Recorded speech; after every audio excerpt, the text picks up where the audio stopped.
Saudações a todos, buscando então para as nossas reflexões, ainda Jesus, sempre Jesus, para sempre esse mestre, esse guia, esse farol que ilumina o nosso caminho, desde que nós desejemos segui-lo.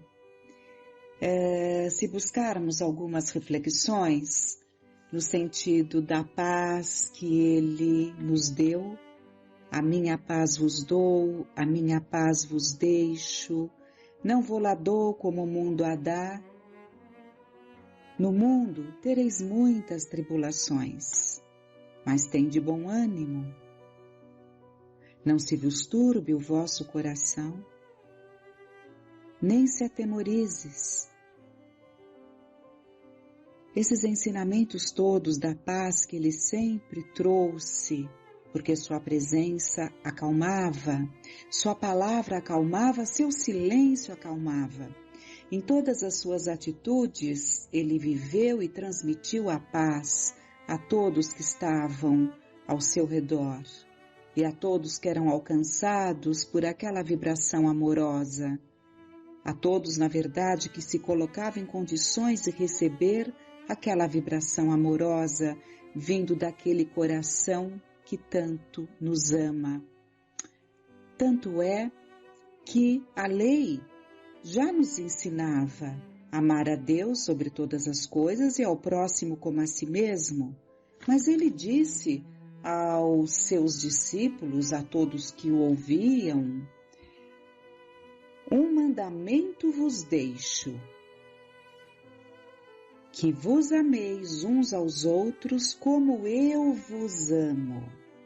Então vejam, repetindo, a lei já mandava amar ao próximo como a si mesmo, mas Ele frisa, como eu vos amo, que vos ameis uns aos outros como eu vos amo.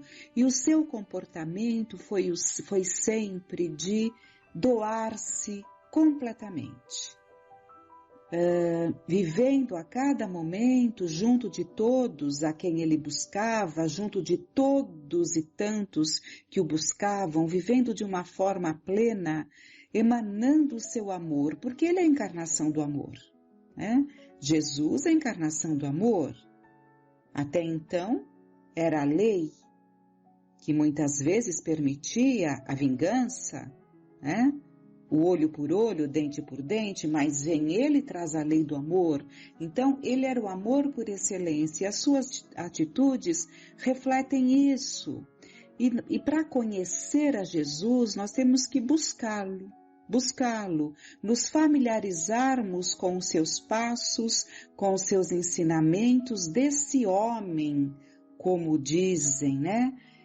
Este homem é incomparável. Então, pessoas de grande renome, religiosas, digamos assim, chegaram à conclusão de que Jesus é incomparável.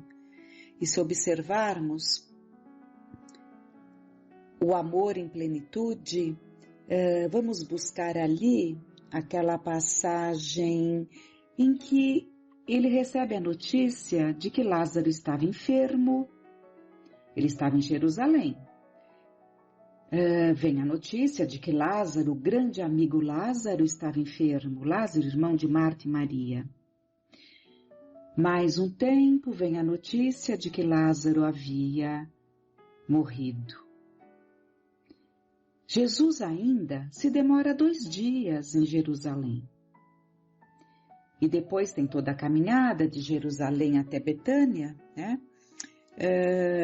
E quando de lá ele está se aproximando, não havia nem entrado na aldeia, Marta já o procura muito chorosa: Jesus, Jesus, se tivesses estado aqui antes, meu irmão não teria morrido. E ele pergunta a ela onde estava Lázaro, né? Mas no caminho, é muito interessante, João nos narra que no caminho ele disse para os discípulos que Lázaro dormia. Lázaro apenas dorme. Num determinado momento, ele fala que Lázaro teria morrido para a glória de Deus, porque estava por acontecer o grande fenômeno da ressurreição, que foi muito, muito importante para que todos pudessem observar, e chegou. Lázaro era muito amado, muito conhecido, muito querido por muitos, então aquilo espalhou-se por todas as aldeias. Então, realmente esse processo de Lázaro retornar à vida, entre aspas, porque na verdade ele não estava morto, ele estava num estado letárgico, mas Jesus no caminho, ele falou por mais de uma vez, Lázaro dorme, né? No entanto, quando ele chega lá, e Marta, como já disse, Marta se antecipa e vai buscá-lo, já ainda fora da aldeia, e correm ali os amigos avisar a Maria que estava em casa, chorosa, sofrida, junto de amigos ali que também choravam muito a partida de Lázaro. Ela então, sabendo da chegada de Jesus, ela se dirige a ele e também diz: Jesus, se tivesse chegado antes, meu irmão não teria morrido. E se dirigem para o sepulcro. E Jesus pede para que tirem a pedra, e toda aquela situação vocês conhecem, né? Todos nós conhecemos. Lázaro sai para fora, e na verdade Lázaro estava há 4 dias já sepultado. Evidentemente que o sepulcro não é como os nossos, né? São ambientes maiores, então houve a possibilidade, são tipo grutas de pedra, né? E houve a possibilidade, evidentemente, do oxigênio ainda estar ali no ambiente. E quando Jesus fala, então, Lázaro sai para fora e pede para que o desatem, porque ele estava todo atado, como era usual, né? E ele sai, né? Mas o que importa aqui não é essa situação. O que importa é que antes dele pedir para tirarem a pedra do sepulcro, estavam todos muito doídos. Maria chega chorando. Aqueles amigos todos que estavam na casa dela e outros tantos que foram se juntando, acompanhando a Jesus, estavam muito tristes, a ponto de Jesus ficar muito doído. Jesus teve compaixão. Jesus sentiu compaixão do sofrimento daquelas pessoas que amavam tanto a Lázaro e estavam chorando a sua morte, não é?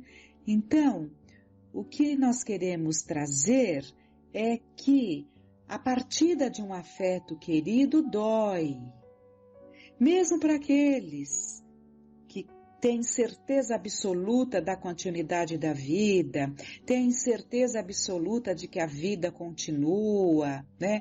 E que a morte é um processo natural, como de fato é. Mas quando existe afeto, existe a dor.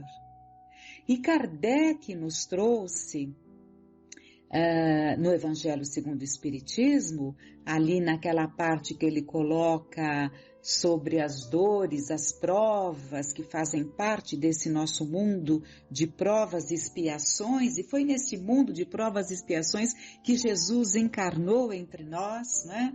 E está lá que a perda de afetos faz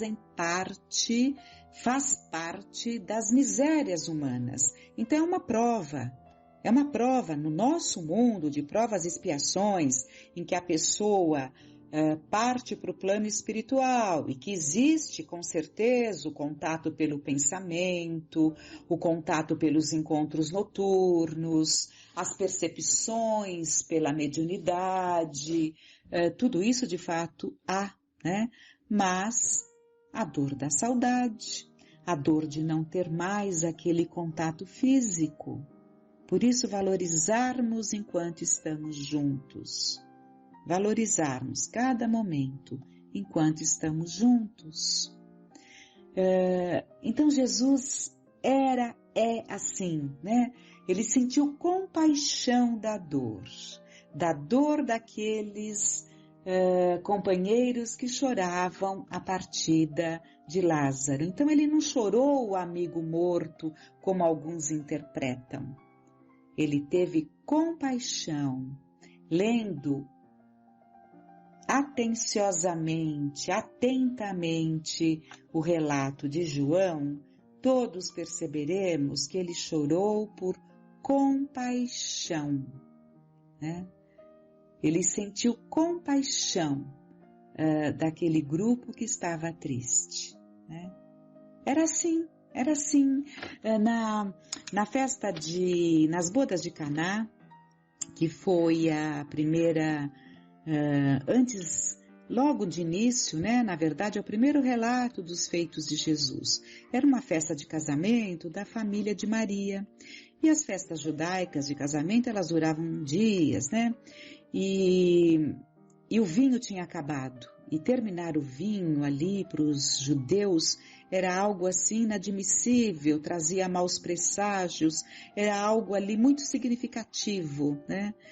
E Maria, já tendo percebido ali possibilidades de Jesus, né? Ela pede ajuda de Jesus por ter acabado, para resolver aquele problema, porque tinha acabado o vinho, né? E Jesus fala para ela, mãe. É interessante que em muitos momentos Jesus fala mãe, né? E ele era o seu Senhor, mas ele falava mãe. Então, mostrando esse amor filial, esse respeito de filho, né? Por ela, por José, trabalhando ali na sua carpintaria desde pequeno. Então, são detalhes ali da vida dele que precisamos prestar atenção para conhecê-lo melhor. Aí ele fala, mãe, ainda não chegou a minha hora. O que ele quis dizer? Que não havia chegado o momento dele já fazer ali os chamados milagres. Chama-se milagres, mas na verdade ele conhecia as leis, né? E ele trabalhava dentro das leis e conseguia aqueles prodígios, né? Que nos escapa ao conhecimento, né? Com o seu poder, com a sua condição. Então, mãe, ainda não chegou a minha hora. Mas ele atendeu a mãe, ele atendeu. E ele age sobre a água, sobre as propriedades da água, né? Atua de forma tal nas propriedades da água que o vinho, aquela água transforma-se num vinho reconfortante, que dá alegria àqueles convidados todos que estavam ali para a festa deste casamento, né? Ele agiu de uma forma tal que deu ali aquele reconforto de alegria para aqueles tantos. E era assim, né? E se nós pensarmos que Kardec deixa tão claro, né? Kardec que nos trouxe uma nova visão, porque o Consolador é justamente isso. Se o Consolador é a revivência do cristianismo, e Jesus já nos disse tudo, claro que muitas coisas de uma forma velada, e o Espiritismo descortinou tudo aquilo que Jesus teve que propositadamente deixar velado, aguardando o tempo do amadurecimento de cada um. Mas se o Espiritismo, se o Consolador é a revivência do cristianismo, como então esse segundo momento, o segundo momento no sentido dessa volta, essa é a volta de Jesus. Ele voltou dessa forma porque ele prometeu, né, que enviaria o Consolador que não nos deixaria órfãos, enviaria o Consolador que estaria eternamente conosco, que é a doutrina, que é esse conhecimento, que é esse descortinar de tudo que ainda trazia muitas dúvidas. Então Kardec, porque Kardec é uma pedra angular na composição da doutrina, Kardec nos dá a possibilidade de um novo olhar. Ele nos mostra Jesus através de um novo olhar. Ele descrucifica Jesus. Não é mais Jesus crucificado. É Jesus de braços abertos, mas não abertos na cruz, como há tanto tempo e por tanto tempo olhávamos e adorávamos, e era dessa forma que víamos e que sentíamos. Mas o Consolador veio descrucificar a Jesus, e Ele de braços abertos para nos abraçar, para nos afagar, para no seu vinde a mim, vós que estáis tão fatigados, e encontrareis refúgio para as vossas almas. Então, se Ele nos apontou que Ele é o caminho, eu sou o seu mestre, pegue a sua cruz e vinde após mim. Mas o Consolador nos traz o verdadeiro conhecimento do pegue esta cruz que ninguém quer pegar, porque compreende que é um mar de sofrimentos e de lágrimas. E na verdade o pegue a cruz é cumprir com os nossos deveres. E quais são os nossos deveres? Tanto Jesus quanto Kardec, na revivência do cristianismo, trazendo Jesus de volta para nós, numa nova oportunidade, os dois colocam que não há paz se não seguirmos as leis divinas que nos regem. Essa paz é conquistada pelo dever cumprido. Essa paz é conquistada pelo cumprimento das leis divinas que nos regem. Tudo que foge ao amor conflita com a paz. Então nós já temos toda a orientação. E sabemos que o caminho é estreito porque Jesus nos alertou. Mas se o caminho é estreito, significa que nós temos que ser muito cuidadosos, muito vigilantes, para não nos machucarmos, para não ferirmos a ninguém. Temos que andar por este caminho estreito com todo cuidado, fazendo da melhor forma que pudermos, nos ajustando às situações do caminho, às curvas do caminho, aos empecilhos que vão surgindo no caminho, que são os grandes desafios, mas a dor é a bênção que Deus envia aos seus eleitos, porque são justamente esses desafios que nos farão mais fortes, que farão com que nasça amanhã o novo homem em nós, deixando esse homem velho que insiste tanto em se manter. Então que busquemos perceber que a paz Ele já nos ensinou a conquistar. E como estamos nós em nossos lares? Será que trazemos a paz? Será que semeamos a paz? Será que tomamos os cuidados para não ferir as pessoas que nós mais amamos? Porque normalmente as pessoas que nós mais ferimos são aquelas que nós mais amamos. Será que não estamos sendo muito agressivos, muito críticos, muito frios, muito indiferentes, muito fechado em nós mesmos, sem o compartilhar? Será que não estamos roubando a paz de quem está junto a nós? Porque ladrão não é só aquele que se apropria de algo do outro. Nós podemos roubar a paz, nós podemos roubar as esperanças, os sonhos, destruir sonhos. Meditemos sobre tudo isso nesses dias que antecedem a nossa virada de ano. É muito bom que reflitamos, que mergulhemos em nós mesmos, para nos conhecermos melhor, porque é só em nos conhecendo que poderá haver mudança. E perguntemos a nós mesmos, até analisando tantos exemplos que nós temos, daqueles que se encontraram com Jesus, Paulo, à porta de Damasco, a partir dali, transformou-se num novo homem? E que coragem, 3 anos no deserto, para se transformar no maior propagador do cristianismo? Pedro, depois das lágrimas amargas da terceira negação, conheceu-se a si mesmo, aquele que havia jurado seguir Jesus até a morte, só se reconheceu sua fragilidade no cantar do galo. Busquemos então em nós, mergulhemos em nós mesmos e que nesses dias aproveitemos essas vibrações amorosas, esse coração mais amigo que todos estamos sentindo, que é Jesus, é a presença de Jesus que se faz mais intensa nesses tempos, né? Façamos então essa reflexão, esse mergulho em nós mesmos. Com muita gratidão.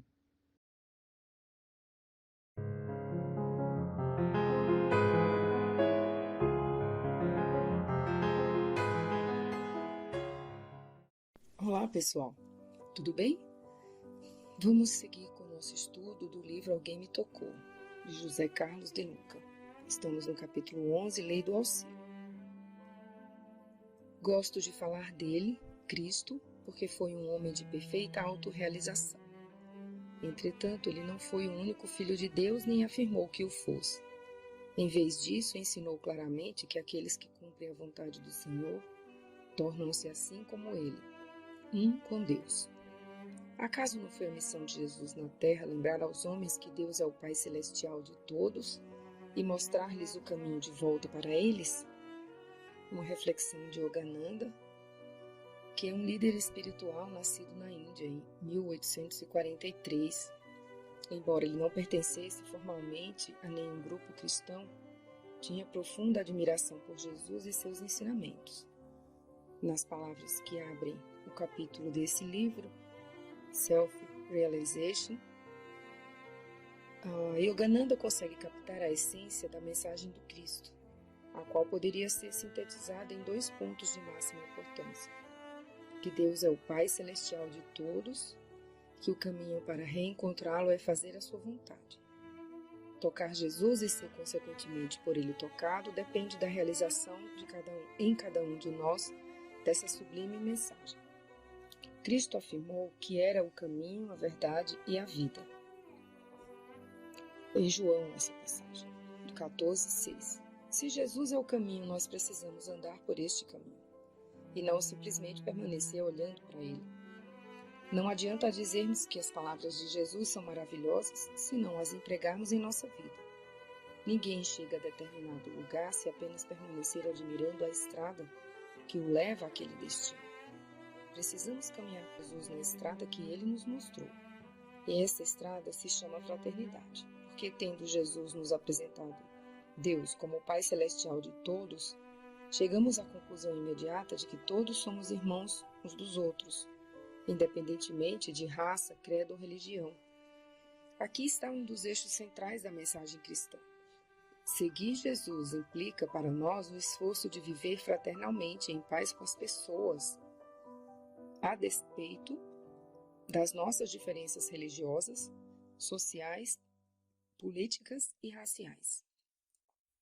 Deus não vê a cor da nossa pele, não julga de acordo com a religião que professamos, não dá importância ao país em que nascemos, pois para ele, a única religião verdadeira é o amor. A raça existente é a humana e o país verdadeiro é a terra. Todas as vezes, porém, que assumirmos posturas não fraternas, isso é, atitudes que provoquem a guerra, a discórdia, a divisão, a violência física ou emocional e o preconceito, teremos saído da estrada da fraternidade e, por consequência, teremos nos distanciado de Deus. No momento em que desprezamos a fraternidade, plantamos muitos dos espinhos que hoje surgem em nossa vida em forma de problemas dos mais variados. A fraternidade não é apenas um lembrete que Jesus deixou. é uma lei espiritual que rege a nossa vida, pois visa estabelecer o equilíbrio das relações humanas. Quando deixamos de ser fraternos, isso é, deixamos de tratar o próximo como nosso irmão, estamos mergulhando em zonas de desequilíbrio e os problemas que fatalmente surgirão em nossa vida funcionam como mecanismos de alerta para que regressemos o quanto antes ao caminho da fraternidade. E neste caminho, o exercício do perdão, da tolerância e da caridade são práticas de amparo a nós mesmos. Quando o homem não vive fraternalmente com seus irmãos, inclusive consigo mesmo, ele se distancia de Deus. E quando o filho se perde do pai, torna-se inseguro e ansioso. Ao surgir o menor problema, ele se vê sem forças para vencer. Não sabe que caminho tomar. Sente grande vazio interior. Torna-se frágil e medroso. Não estaria aí a explicação para tantos problemas de saúde que nos afetam hoje em dia?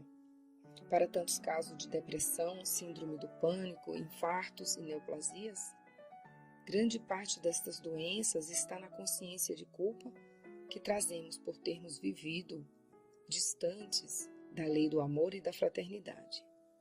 Quando nossa consciência cai em culpa, ocorre em nós uma disfunção vibratória, que, permanecendo ao longo do tempo, prejudica sensivelmente as nossas células, dando origem a muitas enfermidades.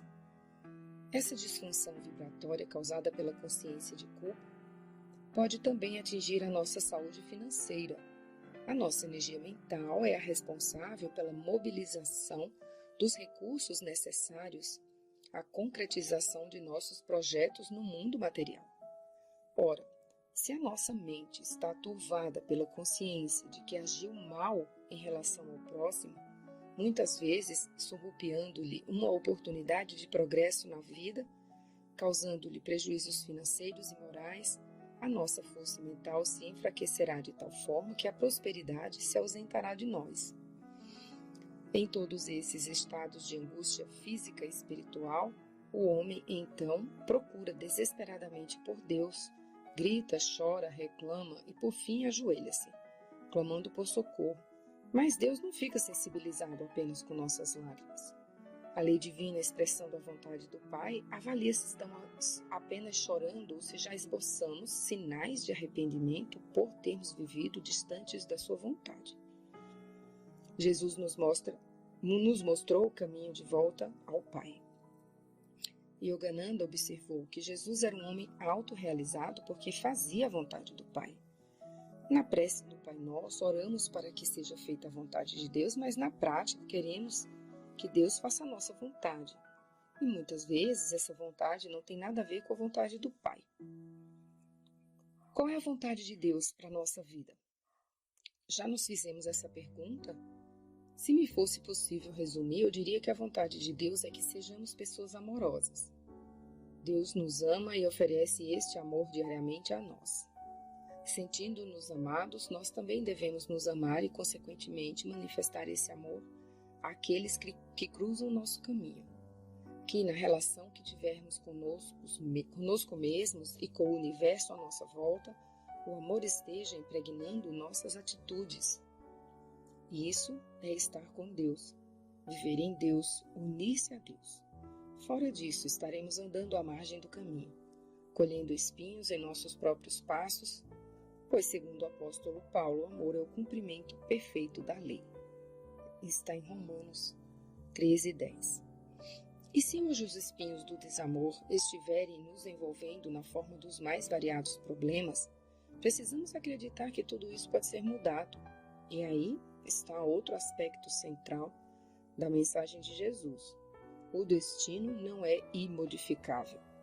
O apóstolo Pedro afirmou que o amor cobre uma multidão de pecados em Pedro 1:4-8, querendo com isso dizer que o amor dissolve a nossa consciência de culpa por meio do bem que formos capazes de realizar. Emmanuel, guia espiritual de Chico Xavier, explicou formidavelmente esse fenômeno.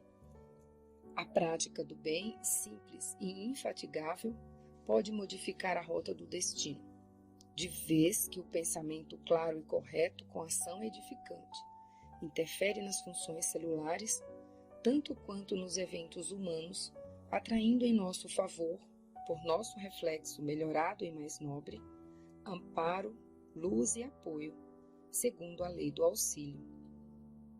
Está em Pensamento e Vida, uma psicografia de Chico Xavier, Federação Espírita Brasileira. Quando estivermos perdidos, desnorteados, sem saber que rumo tomar na vida, o que fazer diante de uma situação difícil, sigamos a orientação espiritual que acabamos de receber, tendo o pensamento claro e correto e praticando o bem incansavelmente. Somente assim, a lei do auxílio virá em nosso socorro, pois o amor de Deus terá encontrado espaço em nosso próprio coração. A oração para fechar esse capítulo. Mestre Jesus, fazendo um balanço da minha vida, ainda me vejo vivendo como se as pessoas que não são da minha família não fossem de fato meus irmãos em Deus. Por vezes, nem mesmo com pessoas da família eu consigo ter essa visão. Sinto-me como um cego ao não ver os laços espirituais que unem todos os seus filhos. Quantas vezes eu me julguei seu filho único? Quantas vezes eu pensei apenas em meus próprios interesses, machucando outras pessoas com minhas atitudes exclusivistas? Todo este desamor se refletiu na saúde abalada do corpo, nos recursos financeiros escassos e nos relacionamentos pobres de ternura, afeto e carinho. Hoje, porém, compreendi que tudo isso é a expressão dos espinhos que eu mesmo plantei, ao não considerar o próximo como o melhor investimento da minha vida. Auxilie-me a compreender, querido amigo, que a revolta não me ajuda, o desespero não me ampara e o egoísmo só me afundará em problemas ainda maiores. Eu preciso salvar a embarcação da minha vida. E hoje compreendi que somente amando eu poderia modificar o meu destino. Conceda, Jesus, portanto, a oportunidade de servir todos os dias e todas as horas, assim como você nos vem servindo até os dias de hoje, amando-nos profundamente. Assim seja. Capítulo 12. Unidos a Jesus. Assim como meu Pai me ama, eu amo vocês. Portanto, continuem unidos comigo por meio do meu amor por vocês. Passagem de Jesus em João 15:9. Nessa passagem do Evangelho, Jesus faz uma declaração de amor por nós. Eu amo vocês. É uma declaração feita há mais de 2000 anos, mas que continua se renovando a cada dia da nossa vida. Se abrirmos nosso coração, seremos capazes de sentir a voz meiga de Jesus sussurrando em nossos ouvidos: eu amo vocês. Creio que agora mesmo poderíamos ter essa experiência no campo dos sentimentos. Como não duvido do amor de Jesus, eu sei que você será capaz de senti-lo, se estiver com seu coração aberto a tal possibilidade. Sentir-se amado por Jesus é uma experiência vital para a nossa vida. Ninguém vive dignamente sem se sentir amado. A carência afetiva está na raiz da maioria de nossas doenças e problemas de relacionamento em geral. Temos uma necessidade imperiosa de sermos aceitos e amados, porém nem sempre as pessoas estão prontas para isso, pois elas também precisam ser aceitas e amadas. No fundo, cada um está esperando receber amor, e enquanto não recebe, também não se sente estimulado a amar. O que não percebemos, contudo, é que já somos amados por Jesus. Aqui reside a solução para nossos grandes problemas. Sentirmos que somos amados pelo ser mais evoluído que Deus mandou ao planeta. Quando Jesus era batizado por João, uma voz celestial surgiu no ambiente e proclamou: Tu és o meu filho querido e me dás muita alegria. Passagem de Lucas 3, 21-22. Jesus é o Filho enviado por Deus para amar a todos nós, colocando, portanto, um ponto final ao ciclo de ódio e indiferença que se estabeleceu entre as criaturas na face da terra. Ninguém mais reclame de carência afetiva, pois é amado por Jesus. Ninguém mais alegue solidão, porque tem a companhia de Jesus. Ninguém mais se diga perdido, pois encontrou a direção de Jesus. Ninguém mais queira usar de vingança, já que foi perdoado dos seus próprios enganos por Jesus.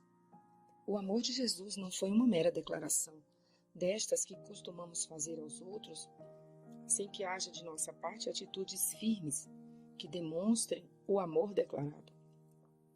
Quando Jesus foi abordado por discípulos de João Batista que desejavam saber a pedido deste se o Mestre era mesmo o Messias prometido por Deus, narra o Evangelho que Jesus, antes de dar qualquer resposta, curou muitas pessoas das suas doenças e dos seus sofrimentos, expulsou espíritos maus e também curou muitos cegos.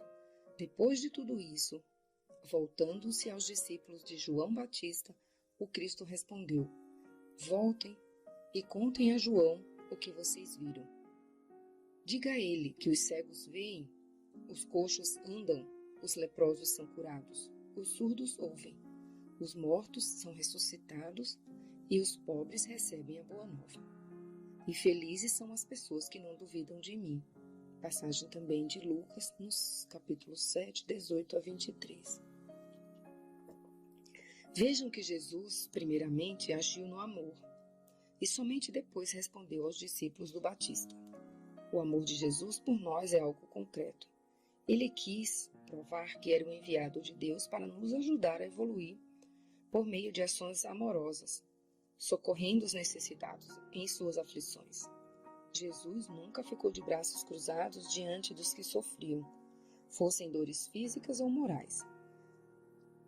E hoje também não se omite quando as lágrimas do sofrimento caem dos nossos olhos amedrontados e aflitos. Quem ama, cuida, interessa-se pela sorte do ser amado.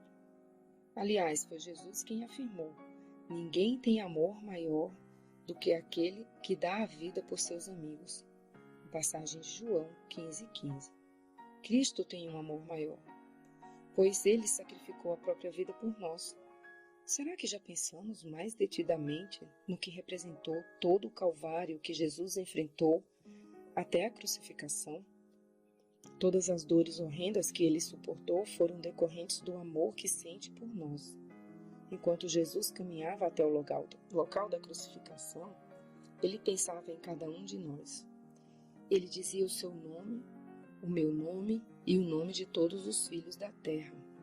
Estou morrendo por amor a vocês. Indiscutivelmente, o Cristo nos ama.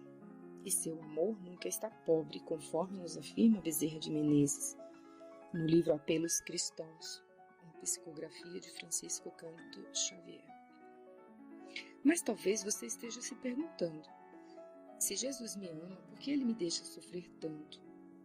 Creio que a resposta seja esta: Cristo foi crucificado porque nos amou, e nós estamos carregando a nossa cruz por falta de amor. Jesus teve uma cruz de amor, e nós temos uma feita de orgulho e egoísmo. A cruz de Jesus foi de libertação, a nossa ainda é de prisão. Nossa coroa de espinhos foi confeccionada com os espinhos que colocamos na vida dos nossos semelhantes, nessa existência ou em existências pregressas. E como nos libertarmos desta cruz? Jesus respondeu: continuem unidos comigo, por meio do meu amor por vocês. A solução proposta por Jesus é nos unirmos a Ele no amor que Ele tem por nós. Vale dizer, é viver o amor que Ele viveu. O egoísmo nos coloca na cruz. A caridade nos descrucifica.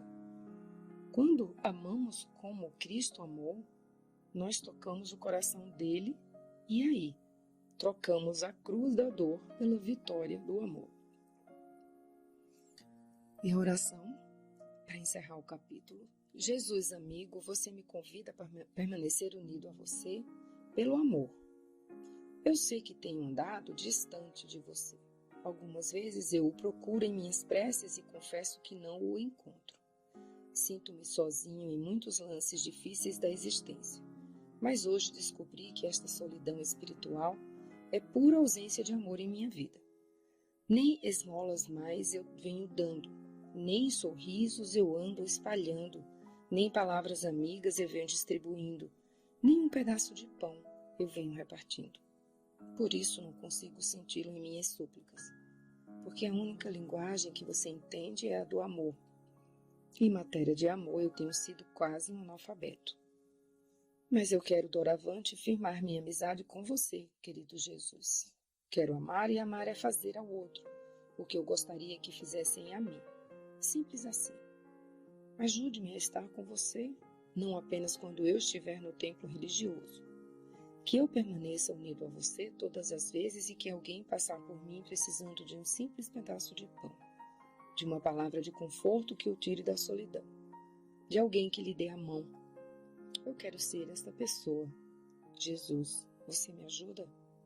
Assim seja.